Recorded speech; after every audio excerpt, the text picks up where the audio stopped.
My name is Jake, and if I ever had any doubts about where I stood in my family, they were erased the day I found out about the will.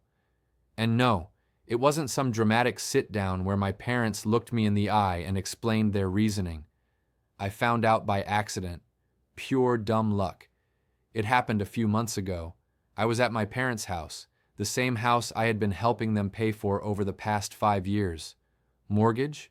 Covered by me. Groceries? Covered more times than I can count. Home repairs? I was the one fixing things. I kept that house afloat. Meanwhile, my brother Eric did absolutely nothing. And when I say nothing, I mean nothing. No job, no responsibilities, no ambitions.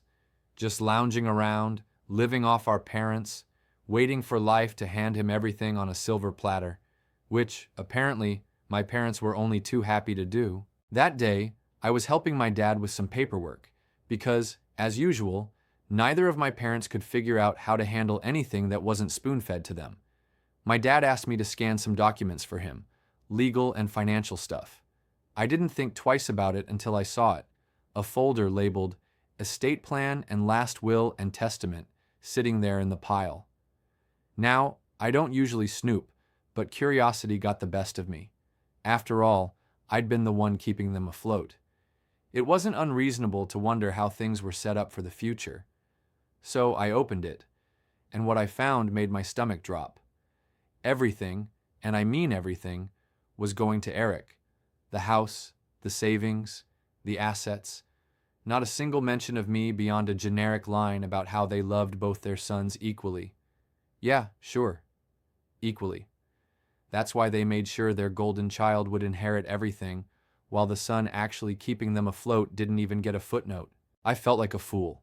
Here I was, bending over backward for them, making sure their bills got paid on time, making sure they never had to worry about food or repairs while they sat back and planned a future where I got absolutely nothing.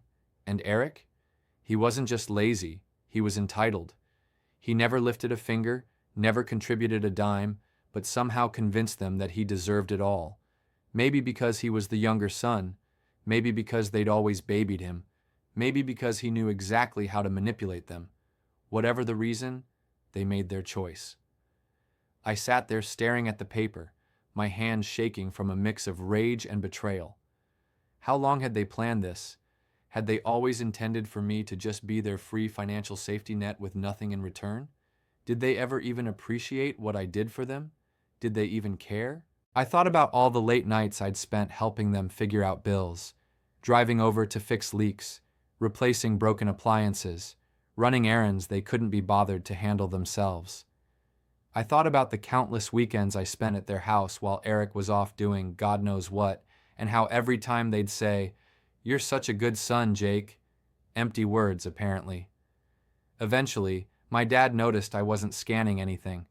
"Hey, Jake, what's taking so long?" he asked, walking into the room. I didn't even bother hiding the will. I held it up and looked him dead in the eye. "So this is how it is," I said, my voice unsettlingly calm. "Everything to Eric? After everything I've done for you?" My dad's face went pale for a second, but then he sighed like I was some child throwing a tantrum. "Jake, it's not what you think." "Really?" I snapped. "Because it looks pretty damn clear to me. I've been paying your mortgage, buying your groceries, fixing up the house while Eric does nothing, and you still decided he's the only one who matters." Dad looked uncomfortable, but didn't offer any real explanation. "It's complicated." That was it. No apology. No justification beyond those two useless words. Just a weak excuse and an expectant look, like I was supposed to drop it and go back to being their ATM. I should have walked out right then, but I wanted to hear it from both of them. I called out for my mom. When she came in and saw the will in my hands, her reaction wasn't much better. She at least looked guilty, but her words made my blood boil. "Jake, honey, you don't need the inheritance," she said gently, like she was doing me a favor. "You have a good job. You're independent. Eric, well, he struggles. We just want to make sure he's taken care of." That was the moment something inside me snapped. They knew exactly what they were doing, and in their minds, it was completely justified. They had spent years enabling Eric's laziness and were now planning to reward it by handing him everything while tossing me aside like an afterthought. I took a deep breath, clenched my jaw, and set the will down on the table. "Got it," I said, my voice eerily calm. "Glad to know where we stand." Then I turned and walked out of the house, ignoring their protests as I slammed the door behind me. They made their decision. Now it was time for me to make mine. I didn't go back after that. I didn't call. I didn't check in. For the first time in years, I let them handle their own damn problems. If they needed something fixed, they could figure it out. If they needed groceries, they could find their own way to the store. Most importantly, if that mortgage bill showed up, I wasn't the one paying it anymore. The silence lasted about 2 weeks. At first, I think they assumed I was just pouting and would come crawling back like always. Maybe they expected me to cool off and apologize for daring to question their decision. But when days kept passing with no word from me, and more importantly, no financial help, you could practically feel the shift. Then one afternoon my phone buzzed, a text from Dad. "Property taxes are due." That was it. No, "Hey, how have you been?" No, "Sorry for what happened." Just a cold, transactional message, as if I were still the ATM they could tap into whenever they pleased. I stared at the screen, almost amused at how predictable they were. They really thought they could just demand money like nothing happened, that I'd keep playing my part even after they made it clear I was disposable. I typed back, "I'm sure Eric will handle it since the house is his and all." Exactly 5 minutes later, my mom called. I let it ring. Then another text came through. "Jake, please don't be like this. We need to talk." Oh, now they wanted to talk. Now that their bills were piling up and reality was finally catching up. I waited an hour before replying. "There's nothing to talk about. You made your choice. Now live with it." Eric decided to chime in later. His text came late that evening. "Dude, why are you being such a drama queen? It's not a big deal. Just help them out like you always do." Not a big deal. I nearly laughed. He really thought I had no right to be mad about this. I typed back, "No, I think you've got it covered since you're the favorite and all." Eric responded, "Oh my God, are you seriously mad about the will? Grow up, man. It's just money."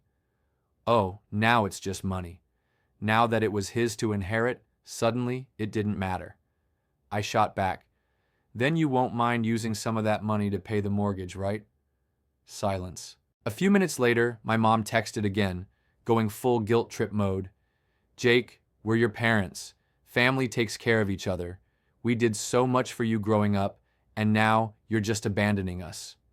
I took a deep breath to stop myself from throwing my phone across the room. Abandoning them? I had spent years making sure they never struggled while they coddled Eric and rewarded his laziness. Now that they finally had to deal with the consequences, I was the bad guy. I wasn't falling for it. I responded, "You made it clear I wasn't part of the family when you left me out of the will. Now Eric can take care of you." I could imagine my mom gasping dramatically at that. She always had a flair for acting like the victim, even when she was the one in the wrong. A few minutes later, my dad sent another text.